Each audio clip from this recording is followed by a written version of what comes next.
Hi guys, good morning.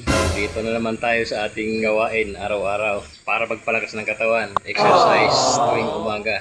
Jogging, maglalakad, ibang steps ng sayaw pang exercise.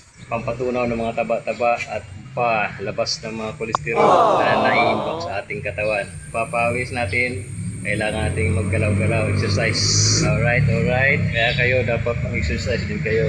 Galaw-galaw, magkapumanaw. Dapat healthy lang tayo palagi. At iwasan natin ang mga pagkain mamantika, maalat, sobrang tamis, diba? Para mas healthy ang ating lifestyle. Ayos ba yung payo ni Tons Pai? Ayos?